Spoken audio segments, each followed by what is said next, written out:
Abramos nossas Bíblias no livro de Jó, no capítulo 38. Nós leremos do verso 1 ao verso 3 do capítulo 38.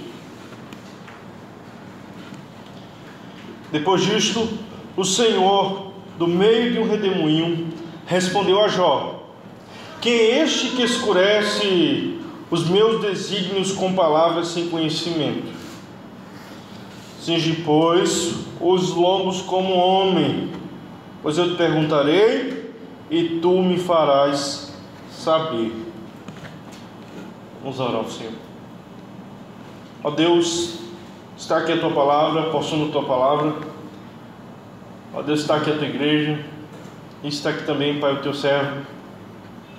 Ó Pai, nós pedimos, Senhor, fala conosco mais uma vez, Senhor. Através do teu Espírito Santo, nos convence do pecado, da justiça e do juízo. Ó Pai, nos inclina o coração à tua palavra, nos ensina acerca de ti mesmo. Ó Deus, nos ensina quem tu és através de ti mesmo.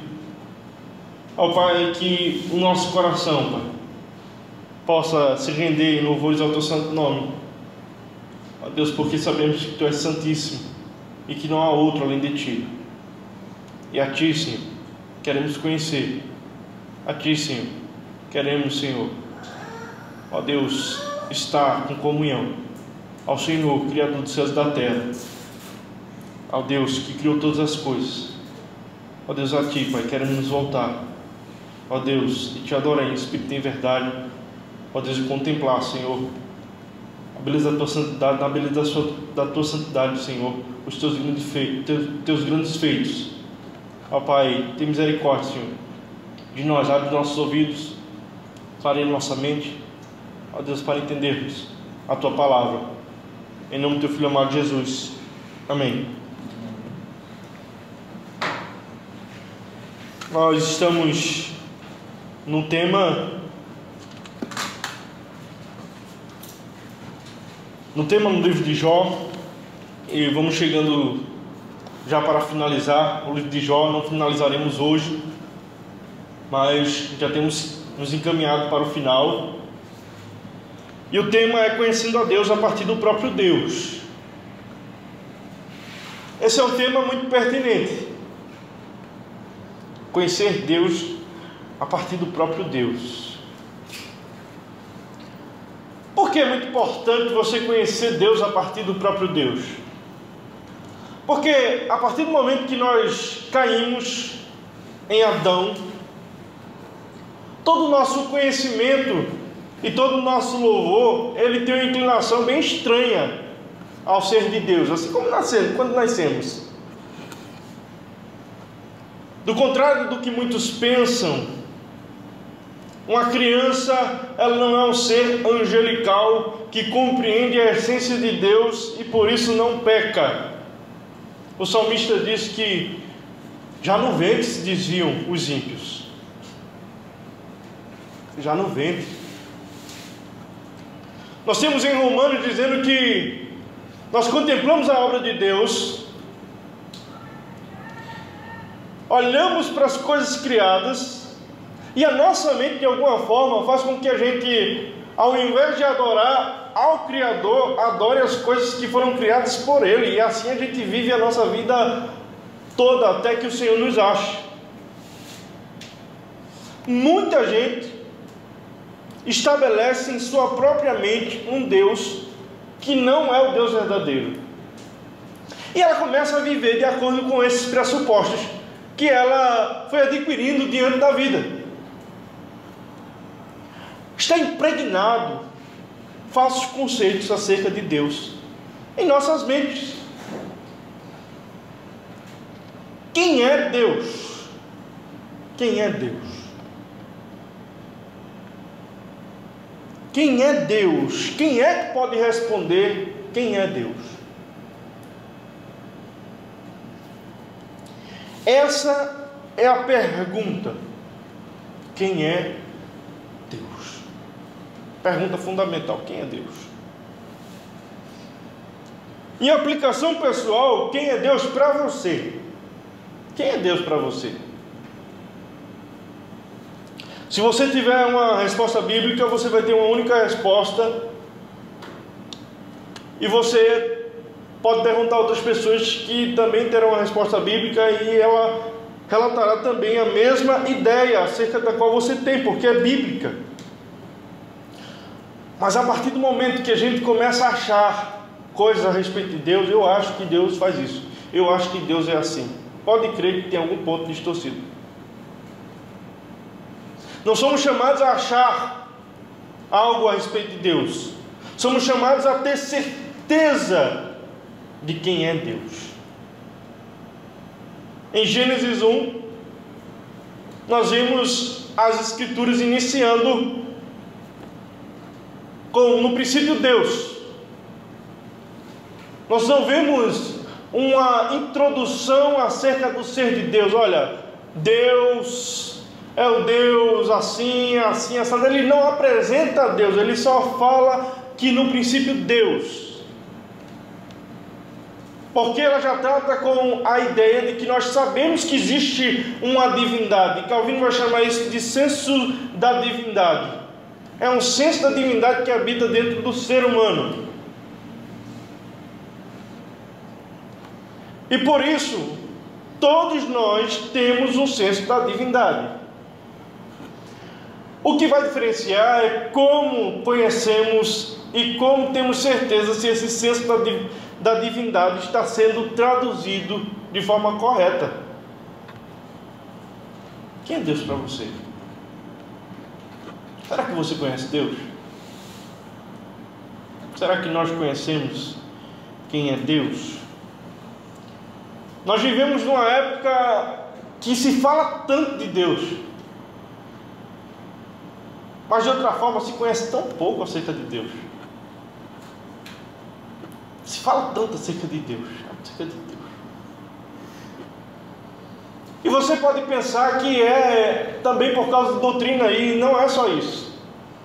Porque existem várias pessoas que estão lotadas, com a cabeça lotada de doutrina, mas não conhecem a Deus. Não conhecem a Deus de modo algum.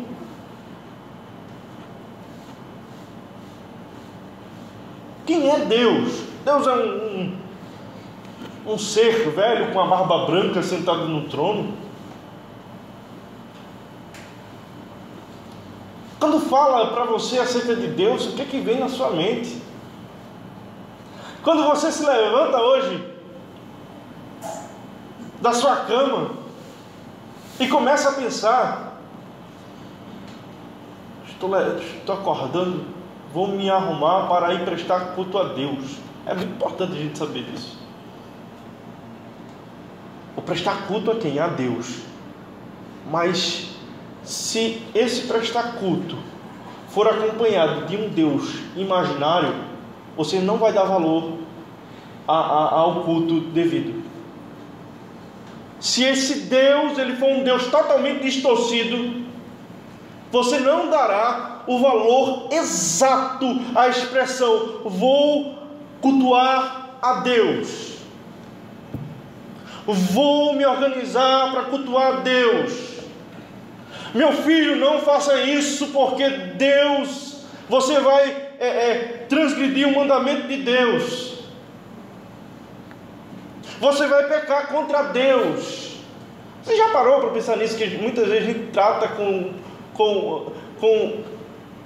a palavra Deus sem saber, sem explicar o que é Deus. Sem explicar o que é Deus.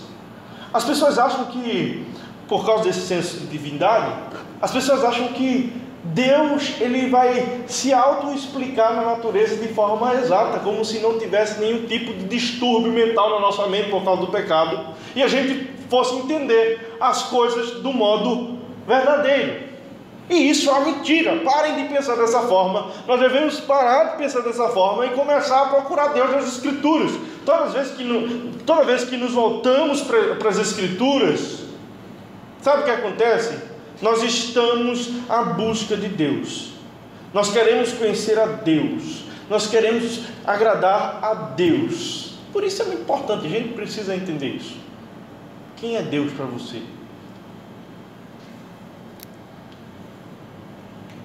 E isso nos levou ao tema conhecendo Deus a partir do próprio Deus, porque não dá para conhecer Deus melhor sem ser a partir dele mesmo. Não dá. É engraçado que quando você compreende Deus, você se compreende. Quando você começa a compreender a Deus, você começa a se compreender, porque você entende o Deus que lhe criou. Eu vi uma frase essa semana que faz muito sentido. Os 2 dias mais importantes da nossa vida foi o dia que a gente nasceu e o dia que a gente descobre do porquê a gente nasceu. Qual é o propósito da nossa existência? Rapaz, isso é muito importante. A partir do momento que nós nos deparamos com o nosso pecado, aí nós sabemos por que nós nascemos. Um Cristo vem e morre em nosso favor, no nosso lugar, de forma a se entregar por nós.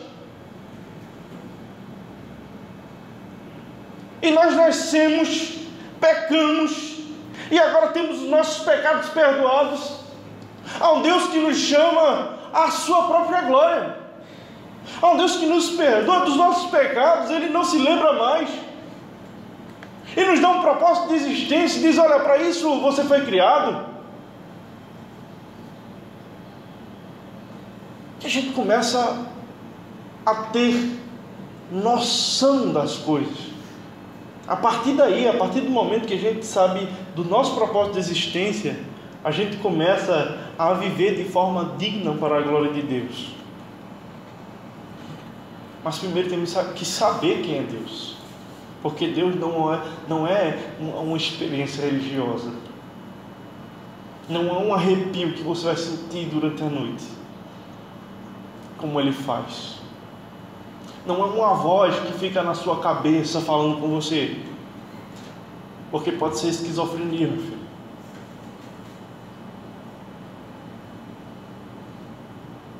A voz que muitos dizem escutar em sua mente, dizendo: Deus está falando comigo, pode ser esquizofrenia. Pode ser amiguinho imaginário que você criou na sua própria cabeça, está aí falando com você e você acha que isso é Deus. Outro dia, assistindo um repórter, o cidadão mata a mulher, os filhos, e se pergunta para ele: por que você fez isso? Ele fez: Deus mandou.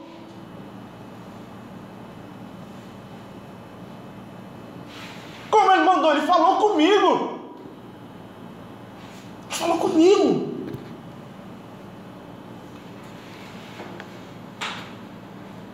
Sabe, você vai ter disso. Só que Deus não é uma vozinha que fica na sua cabeça. Deus não é esse ser imaginário que nós colocamos no altar da nossa mente, chamado mente. Deus, Ele é o Deus revelado nas Escrituras.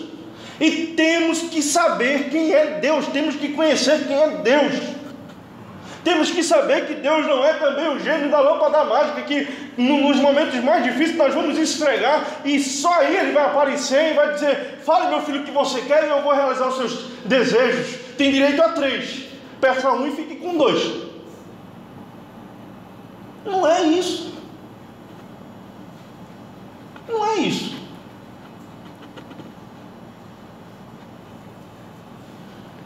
O nosso temor deveria estar em não conhecer a Deus. Você conhece a Deus?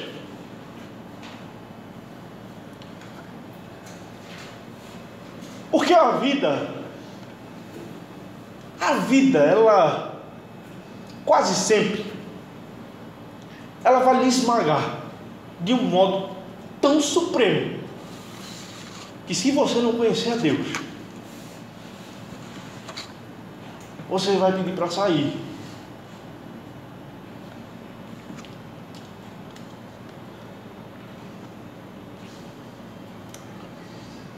Muita gente acha que Deus, Ele é um Deus que vai fazer todos os meus caprichos, Ele tem que atender todos os meus caprichos. Deus é Deus quando Ele atende o meu capricho. Quando Ele não atende, eu não entendo e nem quero entender e não estou nem aí. Tem muita gente que acha que conheceu a Deus. Tem gente que acha que conheceu a Deus, entrou na igreja, conheceu a Deus de forma bíblica, começa a pecar e diz: olha, eu vou sair da igreja para fazer um favor a Deus, porque Deus é tão santo que eu não tenho cara de ficar na igreja pecando, então eu vou fazer um favorzinho, vou sair daqui da igreja, como se Deus, Ele não tivesse os meios e tivesse ordenado os meios para que o nosso pecado fosse tratado dentro da igreja. A partir do momento que ela não precisa se achar melhor do que ninguém para dizer o seguinte: olha, eu sou tão santo, eu sou tão bonzinha. A pessoa diz: olha, eu sou tão bonzinho que eu vou me sair da igreja para poder não estar ali em pecado. Não é isso. Deus é um Deus que já tem estabelecido ali tudo certinho. Você pecou, a disciplina eclesiástica vai tratar com você.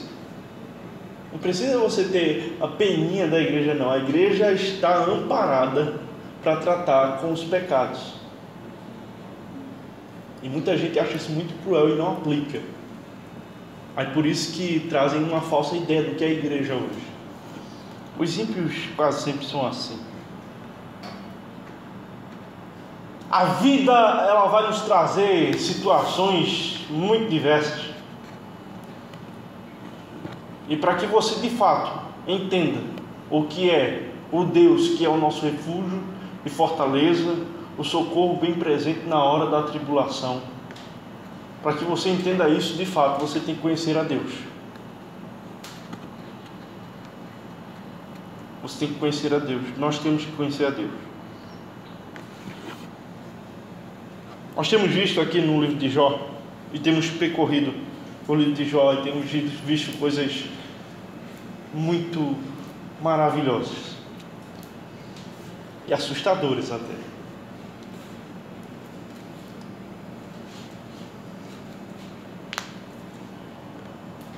Jó está vivendo uma enfermidade sem alívio, meses a fio já se passaram e Jó não cessa. Não cessa. Que coisa horrível. Pense na coisa complicada. Jó está com feridas abertas por todo o seu corpo. Jó perdeu seus filhos, Jó perdeu o seu patrimônio, toda a riqueza de Jó desapareceu. Em uma única tarde, em um único momento, tudo isso vai por água abaixo. Ele se torna repulsivo à sua própria esposa, ele se torna repugnante aos seus irmãos. As crianças que ontem o honravam, hoje o despreza. Jó está jogado num monte de cinzas fora da cidade, perebento, esquelético. Jó foi massacrado de todos os lados. De todos os lados. O Jó era uma dor ambulante.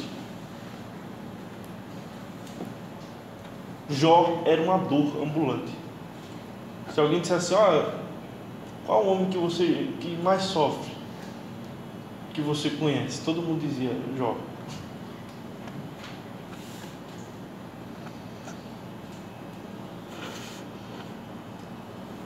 Existiam alguns aspectos que Jó não conhecia acerca de Deus.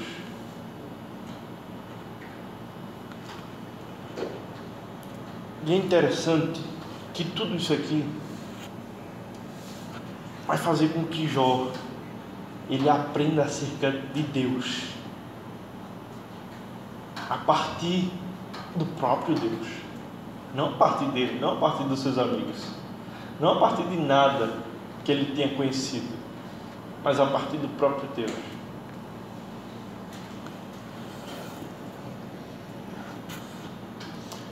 Jó confiante no Senhor. Nos primeiros dias, Jó se mostra muito confiante no Senhor.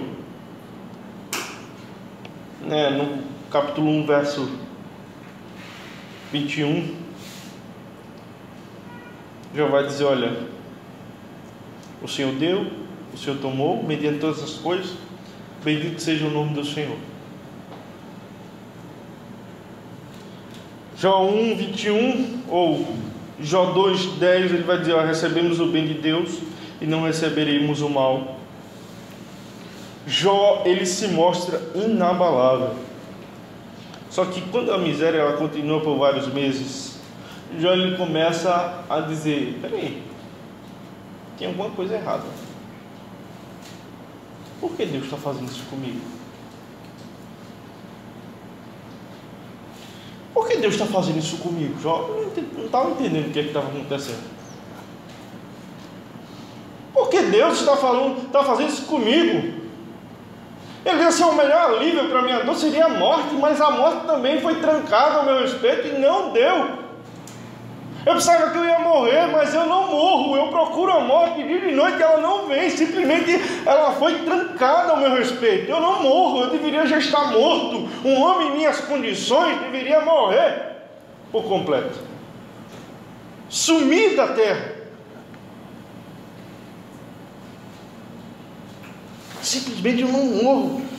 Longos meses se passaram e eu não morro. Então a esperança e a confiança de Jó ela começa a dar umas, mancadas. E Jó ele começa a atribuir a Deus coisas que não se devia. Jó começa a aplicar a Deus coisas que não eram reais a respeito do ser de Deus, Vamos abrir no capítulo 42, no verso 3.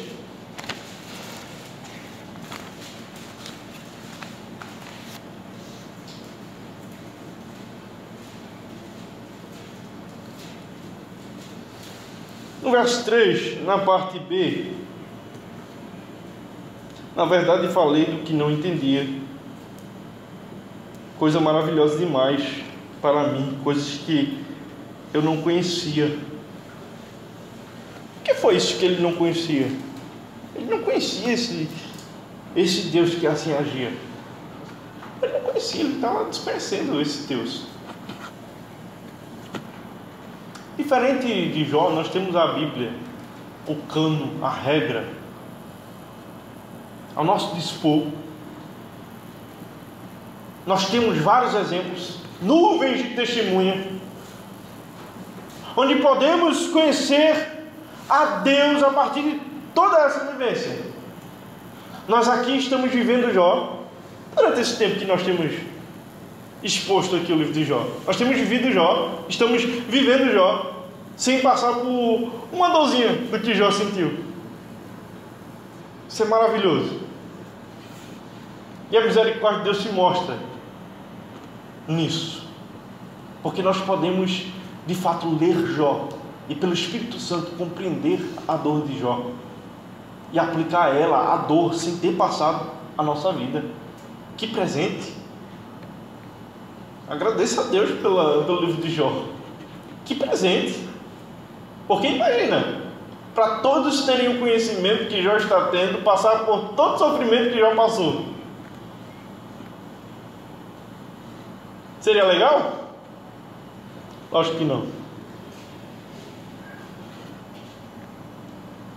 Jó ele faz declarações excepcionais, mas chega a hora que ele simplesmente não sabe como agir. E ele começa a questionar Deus. Vamos ver lá no capítulo 13.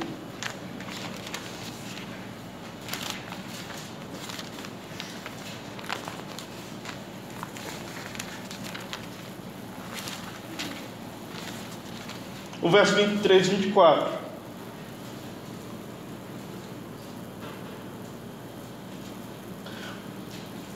Por que escondes o rosto e me tens por teu inimigo? Queres aterrorizar uma folha arrebatada pelo vento, e perseguirás a palha seca? Jó, ele começa... 23. Quantas culpas e pecados tenho eu? Notifica-me a minha transgressão e o meu pecado. Porque esconde o rosto e me tens por teu inimigo? E aqui ele vem falando e dando relatos da sua integridade e do que Deus estava fazendo com ele. Bota na balança e diz: não bate, o peso não bate, está desequilibrado. E ele diz o seguinte: olha, se for pelo modo como eu procedia, o que eu estou passando hoje não equivale ao que eu estou passando, não equivale de forma alguma. A minha justiça é maior do que o que está acontecendo comigo. Mas isso ele estava falando acerca do que ele conhecia acerca de Jó, acerca de Deus, acerca do que ele conhecia da vida. Ele não conhecia a Deus do modo como vemos Deus agora se manifestar a ele. Ele tinha ideias que não batia. Ele precisava conhecer esse lado de Deus, o lado gracioso que tratava com o homem ao ponto de refiná-lo, de expurgar as imperfeições dos modos mais diversos possíveis. Então Jó diz o seguinte: olha, então eu concluo o seguinte: se eu sei que Deus é todo soberano, Deus, ele me tem por inimigo. Essa é a única explicação.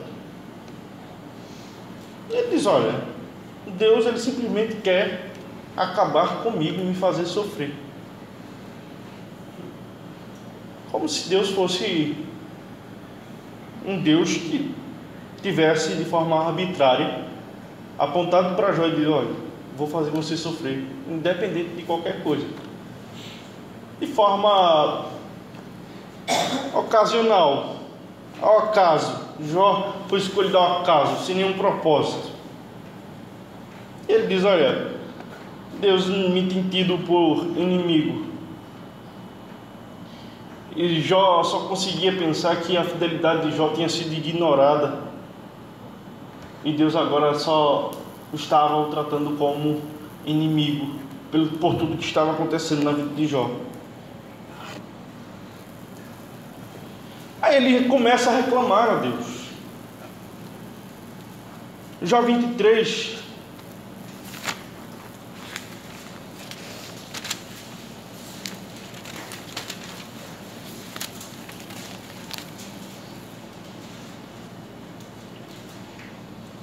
Ele começa a reclamar a Deus, do 3 ao 4. Se eu soubesse onde eu poderia achar, então me chegaria ao seu tribunal, exporia ante ele a minha causa, encheria minha boca de argumentos. Olha, ele está dizendo o seguinte: olha, eu queria ter a oportunidade de chegar diante de Deus e queria tratar com o próprio Deus, e ele ia ver que ele não tem motivo nenhum para me tratar como seu inimigo.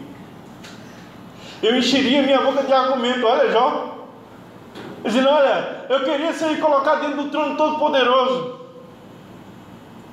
e eu começaria a falar com ele e a relatar acerca da minha integridade, e ele veria que tudo que está acontecendo comigo é inútil, porque não tem mais o que tratar. A minha fidelidade toda está sendo jogada de água abaixo. O que eu achava que era, já não é. E o que restou para Jó só foi questionamentos. Não existe mais certezas em Jó. A única certeza que Jó tem é que estava acontecendo alguma coisa errada. Tinha alguma coisa que não batia, não se encaixava. E de repente aparecem os amigos de Jó e vem apresentar Deus a Jó. E vai dizer: ó Jó, você está precisando conhecer Deus de uma melhor forma. E ele começa a apresentar um Deus que retribuiu os seres humanos, todos eles, De forma que se o homem fizesse o que era bom, ele recebia o que era bom. Se ele fizesse o que era ruim, ele recebia o que era ruim. Isso foi ele faz. E apresentou esse Deus. Deus age dessa forma. Deus é assim. Deus é aquele que vê quando você faz o bom e retribui com o bom. Deus é aquele que vê que você faz o mal e ele retribui com o mal. É toma lá, dá cá, Jó. É Deus, isso é Deus. E Jó contra-argumenta e destrói o argumento que ele faz. Aí vem Bildade. Não, Jó. Deus, Jó, é aquele que trata com o homem a partir do homem. Se o homem é bom, então Deus vai ser bom para com ele. Mas se o homem é mau, então Deus vai punir o homem, Jó. Deus é esse, Jó, que faz isso, Jó.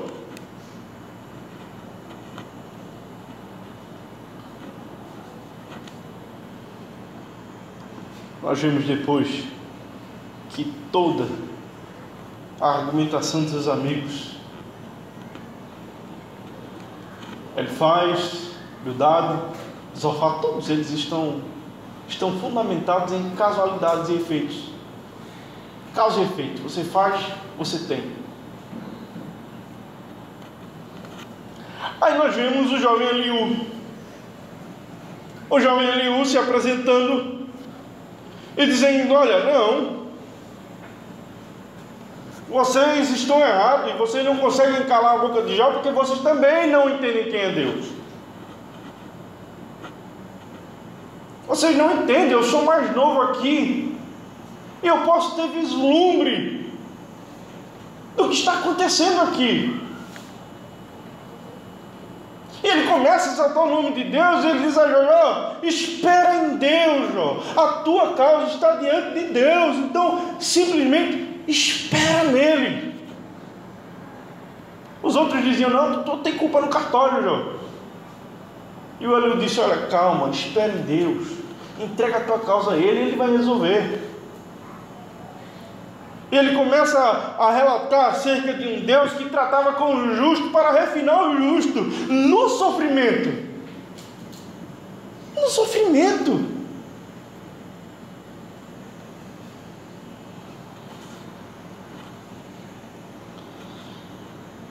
Eliú, ele entendia acerca de Deus mais do que Jó e do que os seus 3 amigos, os mais velhos.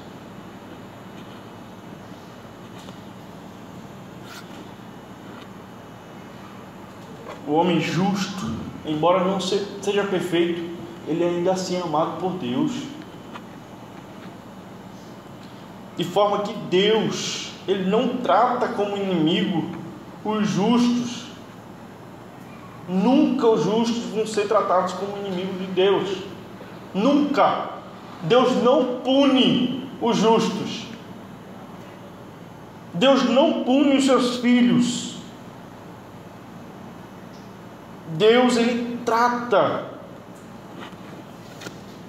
Nós vimos em Eliú os 2 objetivos para o tratamento de Jó.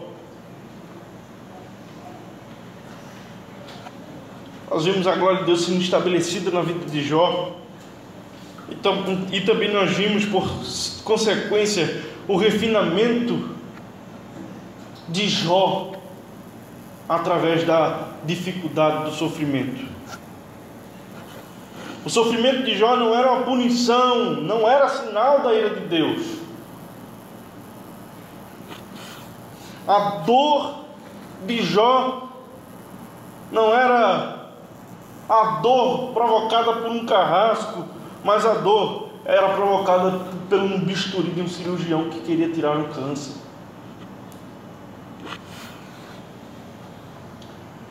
Jó tinha se tornado orgulhoso nesse momento de dor. Por isso que ele se arrepende. Ele diz: olha, eu falei coisas de um orgulhoso de fato. Me arrependo do que falei.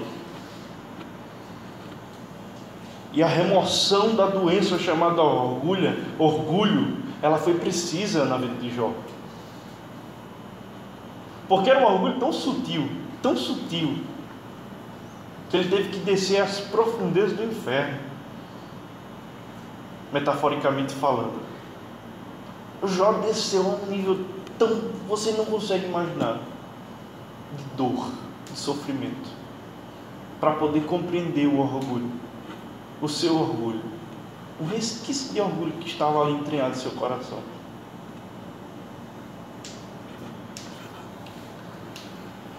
Aí nós vamos ver agora Deus falando com Jó. E agora o próprio Deus vai entrar em cena. Sai os amigos de Jó, sai Jó, sai Eliú, e agora Deus vai se auto-revelar.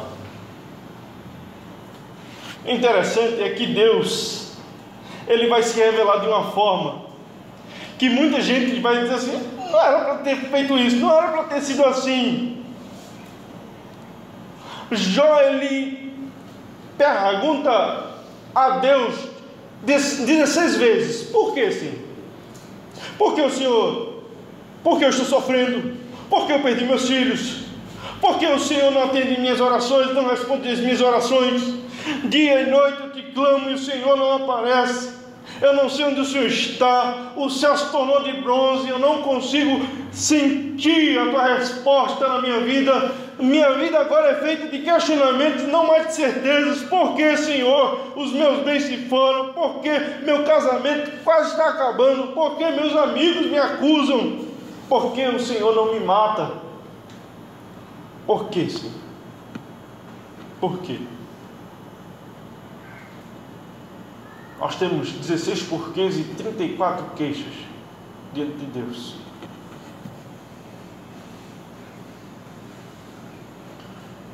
E todo porquê separado se responde com porquê junto. E não foi assim.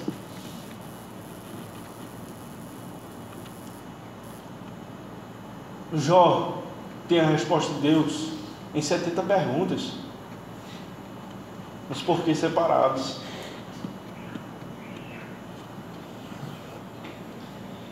Quem é Deus?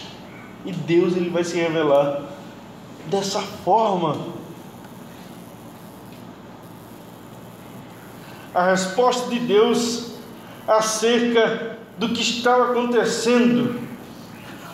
E ele começa agora a responder a Jó acerca de quem era Jó e de quem Deus era, de quem era esse Deus. Então Deus, ele começa a se revelar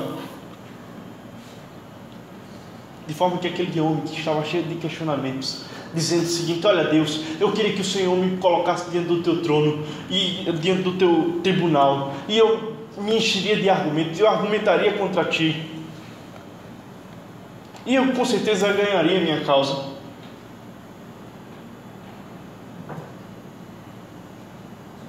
E agora nós vemos que já não está mais assim. Nós vemos que quando Jó percebe que Deus não faria isso,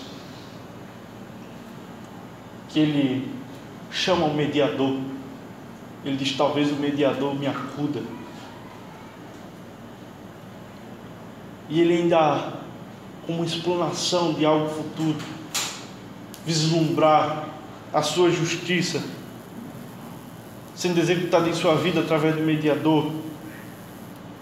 Ele ainda assim, ele não compreende do porquê aquilo está acontecendo, e Deus intervém e começa a falar com Jó. Capítulo 38. Depois disto que todos falaram, o Senhor, do meio de um redemoinho, respondeu a Jó.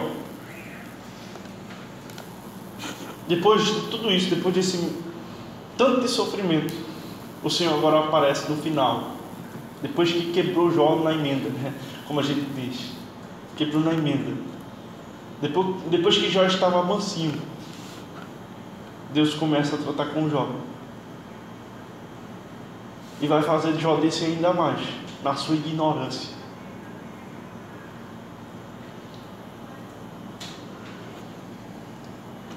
Jó 38:1. Do meio do redemoinho, o Senhor vai falar com Jó, dizendo: olha, quem é esse que escurece os meus desígnios com palavras sem conhecimento.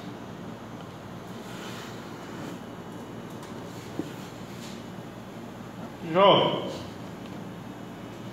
em um português bem clássico: quem é você? Você não entende de nada.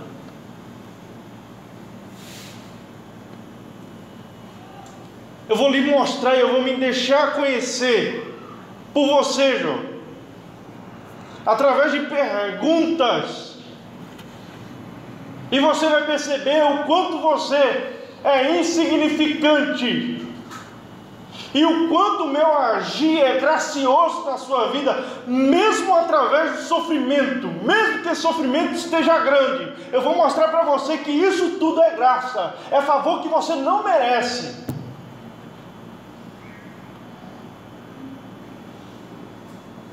Vou mostrar a você, Jó, que em meio a isso tudo eu tenho a estabilidade em minhas mãos, eu controlo tudo isso, Jó.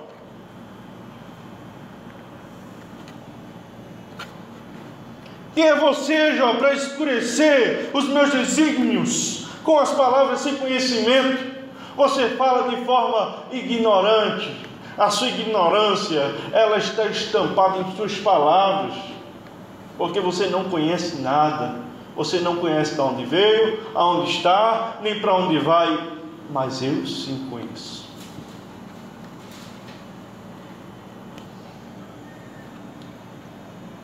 Essas palavras muitas pessoas aplicam a Eliú, mas podemos entender que estava sendo dito a Jó: quem é este que sem conhecimento encobre o meu conselho? Porque muita gente também quer atacar o jovem Eliú. Quando o próprio Jó, no capítulo 42, 3, vai repetir as mesmas palavras de Deus, quando vai falar a respeito da sua própria ignorância. Eu falava uma coisa que eu não entendia, coisas que eram demais para mim.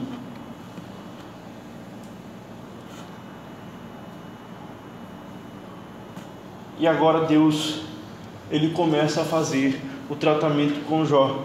Ele diz a Jó: Jó, a primeira coisa que você deve fazer, Jó, e a primeira coisa que nós devemos fazer, não só Jó, mas nós todos, a primeira coisa, leiam todos o verso 3 do capítulo 38, todos.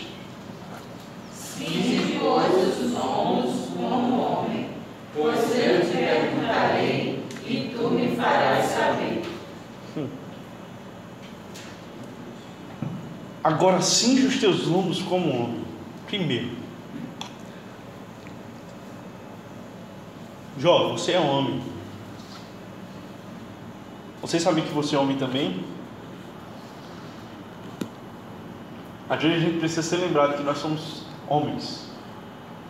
É a primeira coisa. Jó, você é homem, Jó. Você é criatura, você é falível.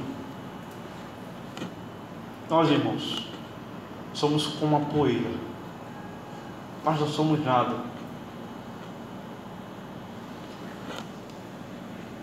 Quando nós estamos nos colocando diante de Deus com exigências, nós precisamos escutar isso de Deus. Cinge agora os teus lombos como um homem. É isso que você é, homem. Quando você se acha demais, quando você está percebendo-se a você mesmo como algo a mais do que ser humano, como um simples e medíocre ser humano, você precisa escutar da boca de Deus as palavras: cinge os teus lombos como homem. Você é homem, você é uma pessoa que no seu esplendor é ínfimo. Você é pequeno. Você não tem nenhum direito de estar cobrando nada de mim.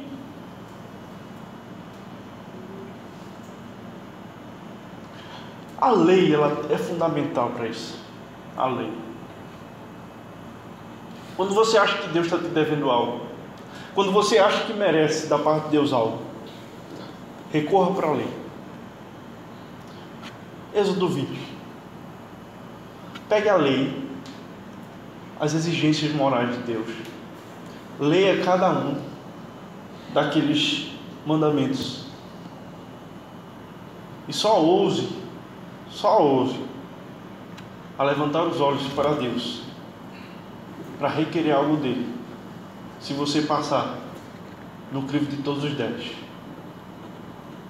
Faça isso, para você ver quanto você é humilhado, para você se perceber o quanto você é um transgressor, um mal agradecido, o quanto você tem transgredido a lei de Deus, o quanto Deus tem perdoado, o quanto Deus tem sido misericórdia. Ele é misericórdia viva. A misericórdia de Deus em nosso favor tem que ser mais alta que os céus,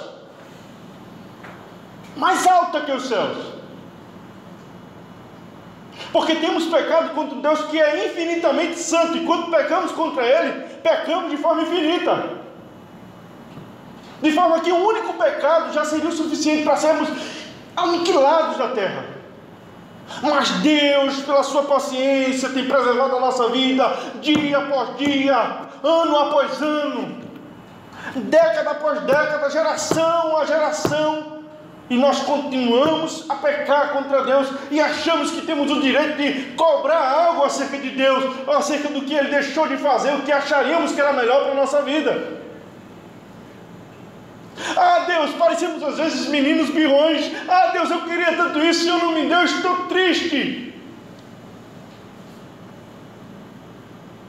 Quando o Senhor tem te abençoado de uma forma espetacular. Porque morrer só para o ser humano não basta. Não basta. Pelo que ele faz com Deus, não basta.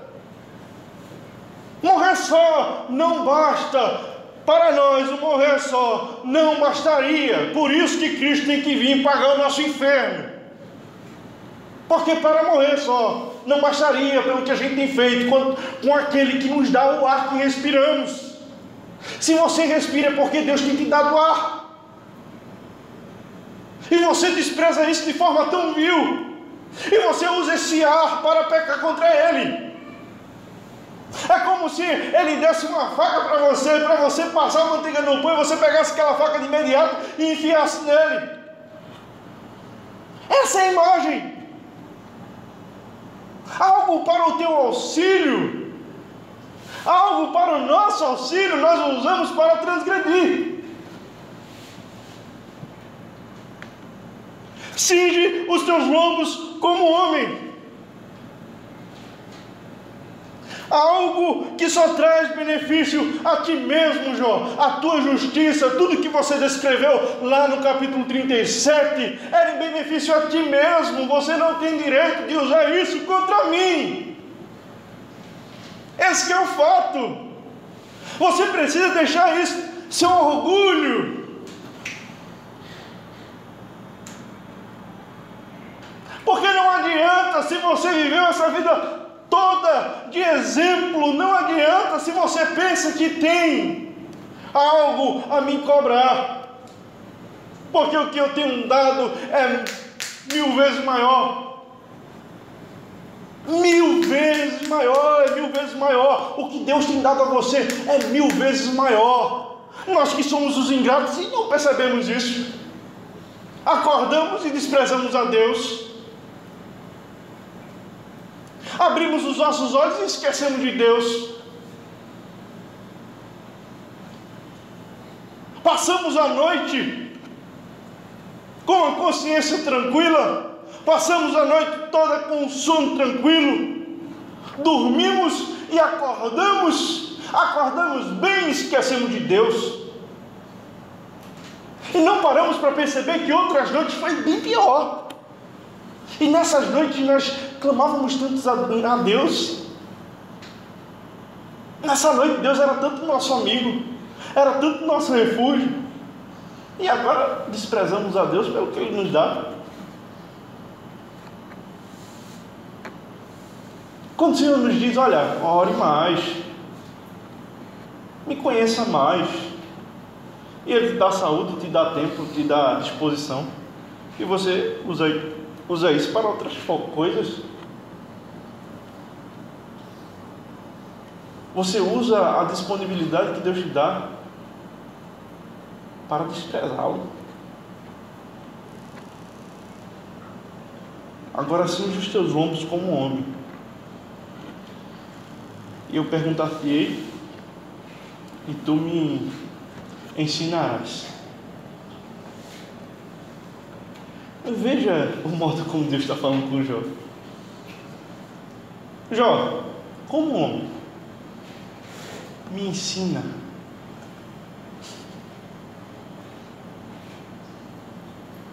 Você acha que Deus está te devendo? Você, como homem, ensine a Deus depois, se é que você pode. Você está entendendo? Quando você acha que Deus tem feito algo na tua vida que não vale a pena, que você acha que não é merecedor, você precisa entender que você está dizendo a Deus: ó, Deus está fazendo errado. Está fazendo errado. Você acha que poderia fazer de forma melhor até. Mas só que Deus vai dizer para você: olha, cinge os teus lombos como homem, porque é isso que você é. Eu vou perguntar a você, e se você tem a capacidade, comece a me ensinar. Deus estava sendo interrogado por Jó o tempo todo, e agora é a hora de Deus interrogar Jó.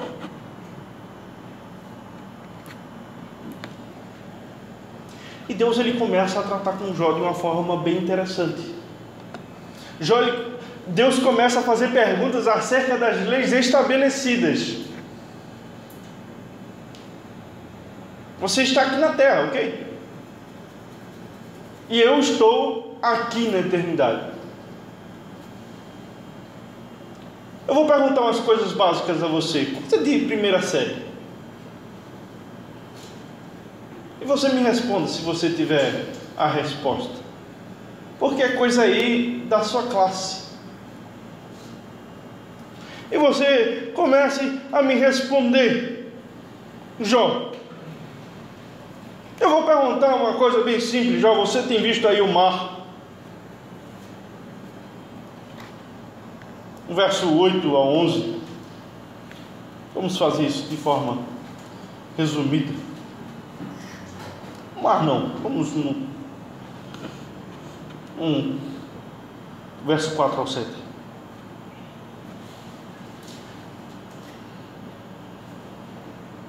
Onde estavas tu quando eu lançava os fundamentos da terra? Ô Jó, estava onde, Jó? Quando eu estava lançando a terra? Eu cheguei e já estava. Eu cheguei e já estava. Eu não tenho essa resposta. Não, Jó, essa resposta não. Você não tem entendimento não para isso não, Jó? Eu tenho. Quem, pois, colocou as medidas da terra? Quem foi que mediu ela para fazer de modo certinho?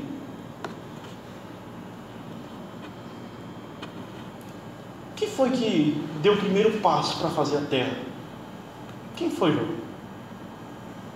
Me ensina aí, Jó. Se é que você tem tanto entendimento e acha que eu estou tendo você por inimigo, se você acha que essa é a resposta, se você acha que tem resposta para a sua pergunta, e sua pergunta só cabe essa resposta a você, dizer que eu sou o teu inimigo, então, se você tem tanta certeza, tanta convicção disso, que isso é uma coisa muito excelente para você tentar descobrir a partir de você mesmo, me fale de coisas mais básicas, me fale da terra. Quem foi que estabeleceu? Quem foi que deu o primeiro passo para criar a terra, para fazer a terra? Quem foi que definiu os limites da terra? Quem foi que fez ela com tamanha perfeição? Você não estava lá, Jó, eu estava, eu que fiz isso. E o mar, Jó? O mar, quem encerrou a porta do mar? As portas do mar. Verso 8 ao 11. Quando este rompeu o céu da madre. Quem disse ao mar? Mar, vem até aqui e fica aí. É interessante, né? Quando a gente visita a praia, por exemplo, você percebe que o mar está mais alto de onde você está. Você percebe o nível do mar mais alto. Você percebe que ele não entra se Deus não disser entre. O mar está encerrado no lugar certo. Quem foi que fez isso? Quem é que mantém isso tudo? Quem é Jó? Sou eu. Sou eu, Jó.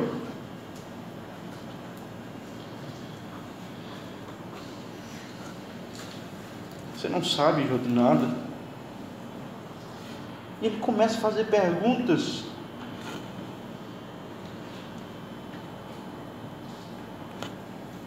Onde estava o caminho onde mora a luz? E quanto às trevas, onde está o seu lugar?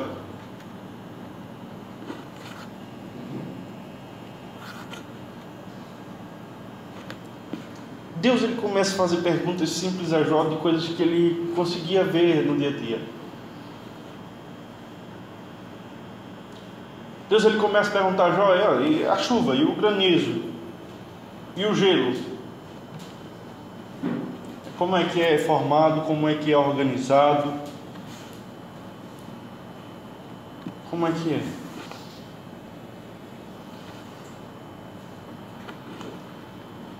Olhe para mais alto, Jó, e veja as constelações, Jó, no capítulo 31.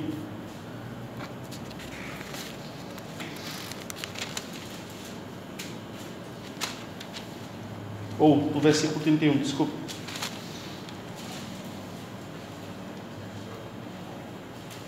E ele começa a falar sobre as constelações. Tu sabes a ordenança dos céus, ou pode estabelecer o domínio deles sobre a terra. A lua está na distância exata para que tudo corra bem. Quem é que faz isso, Jó?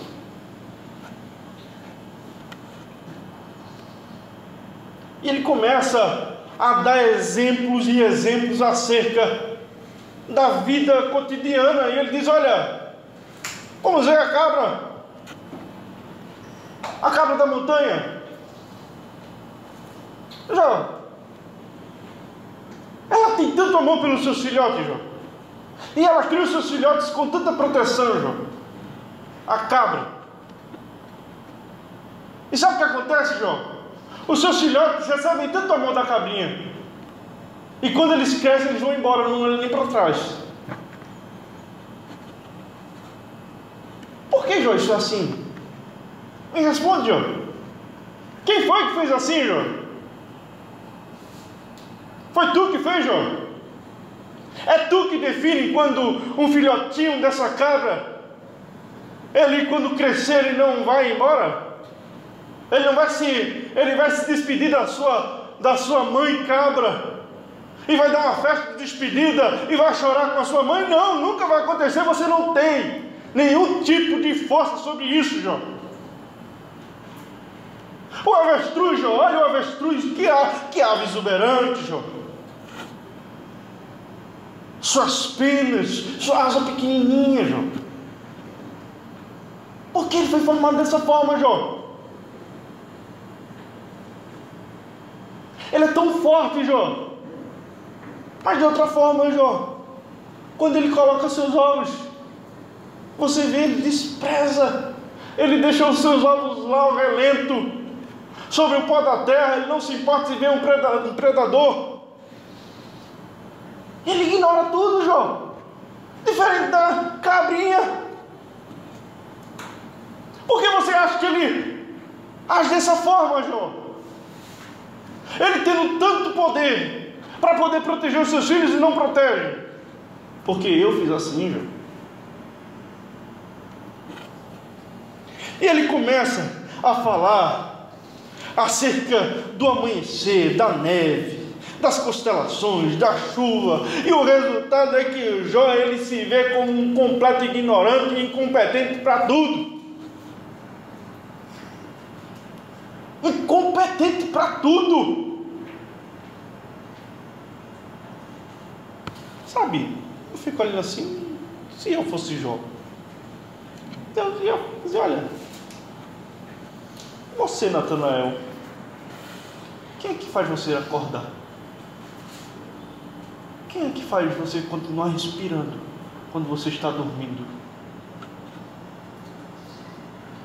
Por que uma pessoa que estava ao seu lado morreu e você não morreu?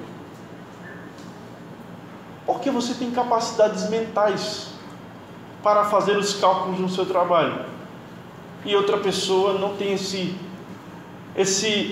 desenvolvimento mental. Por que acontecem essas coisas na sua vida? Nós não sabemos de nada, essa que é a verdade.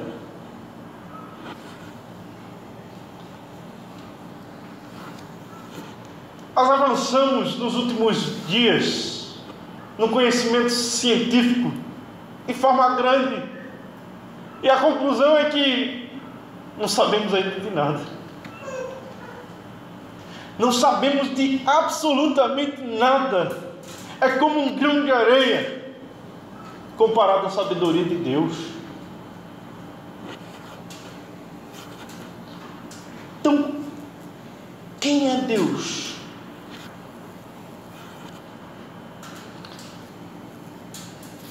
O verso 41, ou o capítulo 41,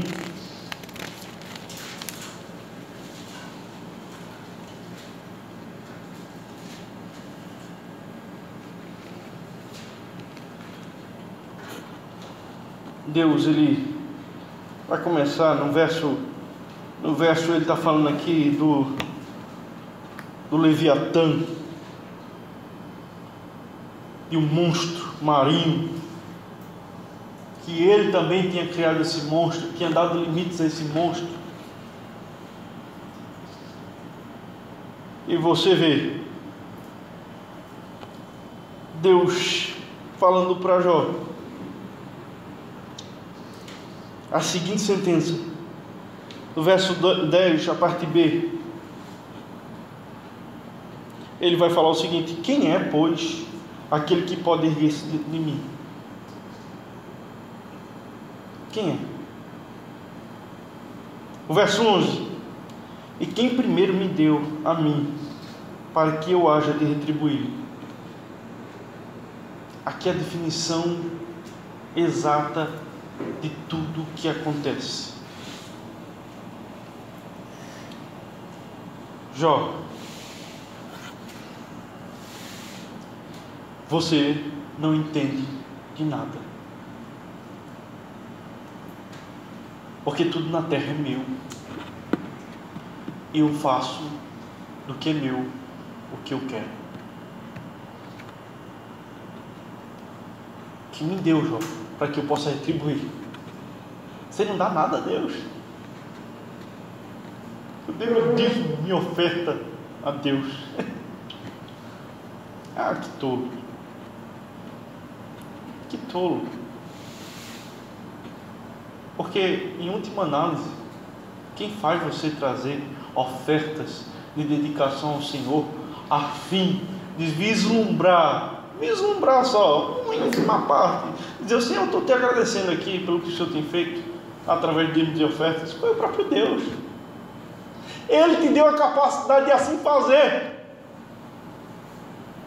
Ninguém tem o direito de chegar a Deus e requerer algo de Deus, do Deus revelado.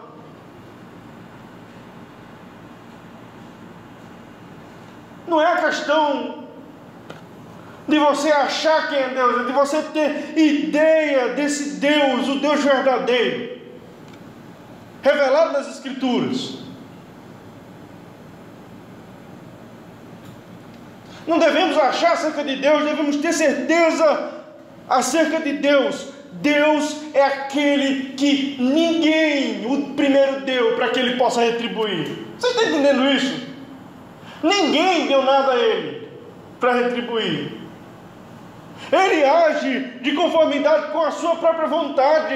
E ele agora vai explicar a Jó através de tudo isso, dizendo o seguinte: Jó, tudo isso que eu tenho feito, eu não tenho feito porque eu sou assim, porque eu sou esse Deus que ninguém me deu para que eu retribua, mas porque eu trato com os que são meus, com o justo, de modo a aplicar nele a minha glória. Neles são estabelecidos os meus decretos e a minha glória é executada na vida deles. Não é nada no acaso. Olha o caso. O Jó estava atribuindo as coisas sem sentido. São coisas sem sentido. Não são. Assim como o avestruz que não liga para os seus ovos. Não é acaso. Assim como a mãe cabra, que tem os seus filhos, que tem um desprezo pelos seus filhotes, não é por acaso. Deus tem estabelecido tudo isso. Deus tem decretado cada detalhe. No capítulo 40, verso 5:1.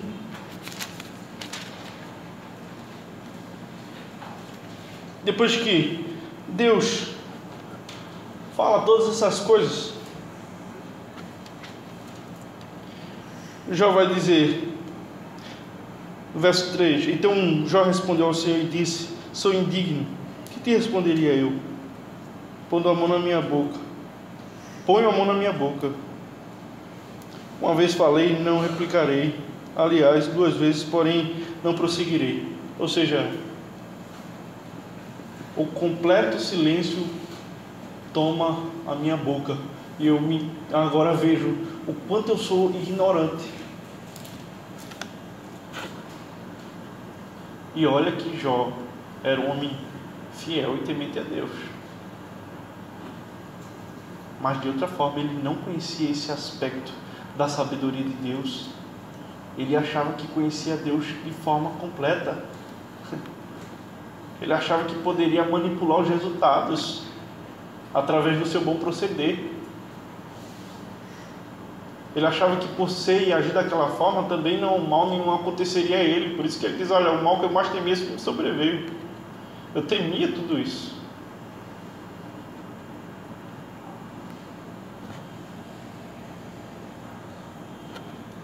Jó, ele começa a entender que uma criatura finita como nós não tem sabedoria para administrar o mundo e que é totalmente ignorante a respeito do mundo em 99,9% das coisas que aqui acontecem.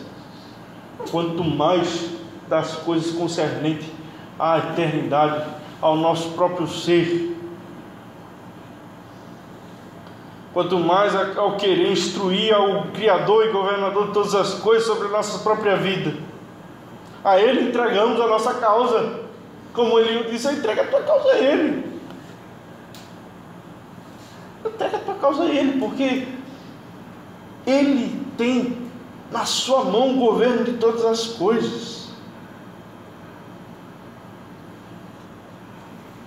Deus, Ele não é aquele que vai satisfazer os nossos caprichos.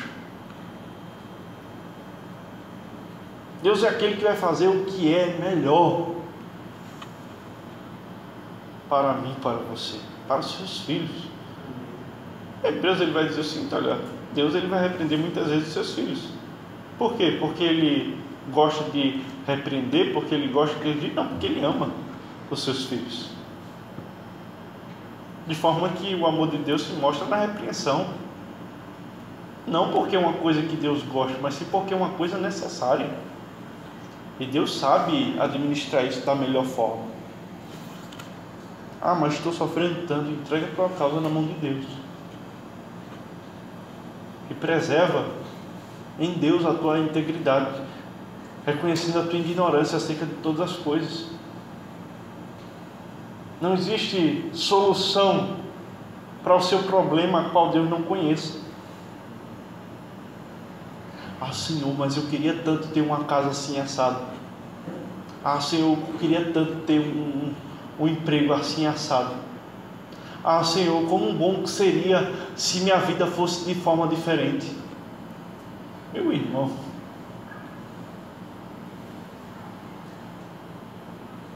faça e haja de acordo com a vontade de Deus. Reconheça os seus decretos. Reconheça a sua vontade preceptiva e busque, corra atrás da sua vontade. Mas também reconheça os decretos eternos de Deus que serão executados na sua vida de forma perfeita. Você não consegue administrar a sua vida como Deus consegue. Você é totalmente ignorante quanto ao seu amanhã. Você é totalmente ignorante quanto às coisas que possam acontecer no seu futuro, quanto mais no seu amanhã.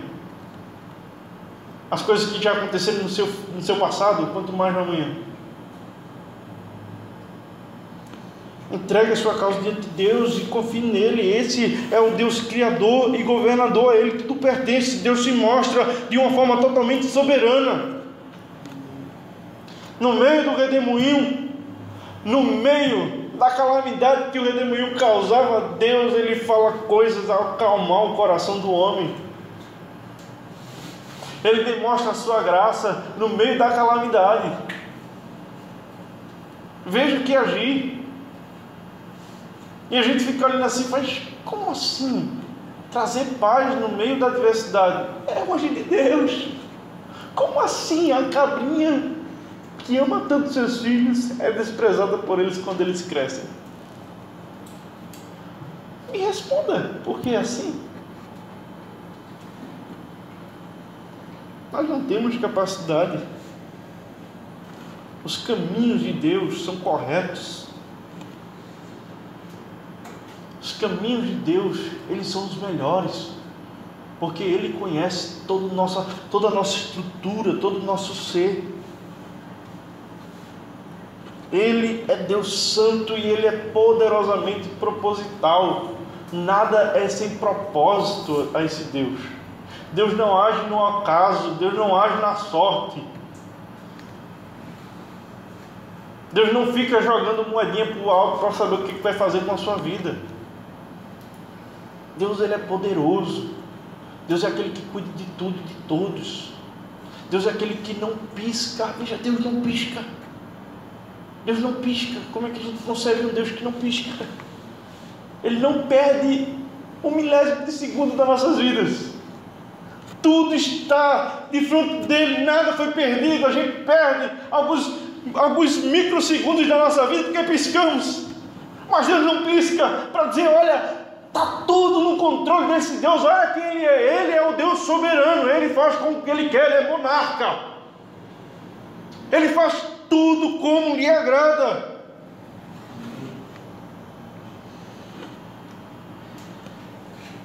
Jó não entende nada, eu não entendi nada, você não entende nada. Nós não entendemos de nada. Nós precisamos nos voltar para Deus e entender Deus a partir do próprio Deus, como sendo aquele Deus grandioso.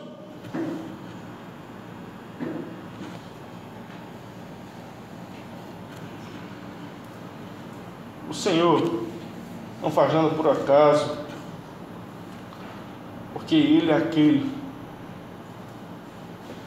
que humilha e exalta quando Ele achar que for necessário a todos. A todos, não tem ninguém que escape da sua mão.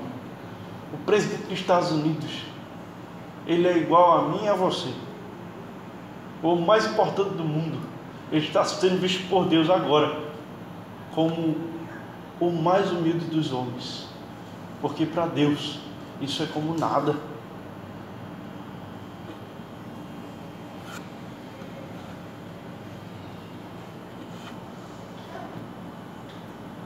Os objetivos que Deus tem executado em nossas vidas são consistentes com a excelência do poder da sua glória, da sua graça manifesta. Deus, Ele sempre vai defender a sua glória, e Ele não vai dar a sua glória a ninguém. Precisamos reconhecer isso. Deuteronômio 32, 39, veja agora que eu sou Deus, eu somente, e mais nenhum Deus além de mim. Eu mato, eu faço viver, eu firo, eu saro, e não há quem possa livrar alguém da minha mão.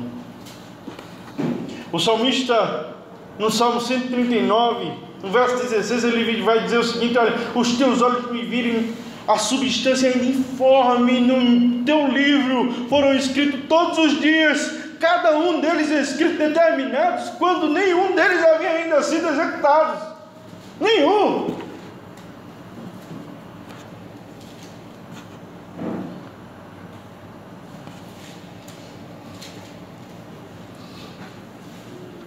Deus respondeu e fez também conhecido essa sua grandeza também na vida de Nabucodonosor. Era um grande rei da Babilônia. E a conclusão, ele pega, só que ele vai falar e ele vai passar isso para Nabucodonosor de uma forma diferente.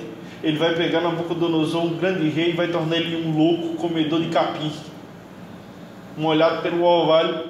E a conclusão que Nabucodonosor chega é o seguinte: olha, mas ao fim, o Daniel 4, 34 ao 35, ele vai dizer: mas ao fim daqueles dias eu, Nabucodonosor, levantei os olhos ao céu, tornou-me a vir o entendimento, ele estava louco, e eu bendisse ao Altíssimo, e o louvei, e o glorifiquei ao que vive para sempre, cujo domínio é sempre eterno, e cujo reino é de geração em geração.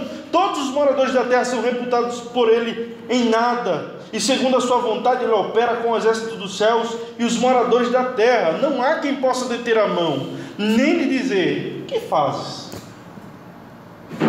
Ele, como rei, não poderia falar isso. Deus, ele faz da forma como ele quer, porque ele é o soberano, rei eterno, governador, controlador. Ele é aquele que dá toda a sua misericórdia a homens que mereciam estar mortos, que trabalha com graça quando deveria nos punir, que trabalha com misericórdia. E que, pasmem, esse Deus, governador dos céus e da terra, esse Deus que, conhecido por Nabucodonosor nessa situação, conhecido por Jó nessa situação, ele olha para nós e nos ama. Ele diz: olha, eu vou à terra me entregar por esse povo pecador. Romanos 5 vai nos falar acerca disso. Ele se alegrou a morrer por injustos, homens pecadores. Devemos conhecer a Deus a partir de Deus, e esquecer o que nós entendemos acerca dele a partir das nossas axiologias, do que nós aprendemos com a vida, o que nós aprendemos com os nossos pais. Minha mãe diz assim. Um dia eu falando com uma senhora ou uma pessoa, e ela disse o seguinte: olha, não, mas minha mãe não me ensinou desse jeito. Eu disse: o que é que tem que tua mãe não te ensinou desse jeito? É porque a Bíblia diz acerca de Deus. Não, mas é melhor parar com essa conversa aqui, porque eu não estou gostando disso não. Deus não é o que o mundo aí está pregando. Deus é o que a Bíblia fala que Ele é. Deus, Ele quer que você conheça a partir dele mesmo, através da sua palavra. Amém?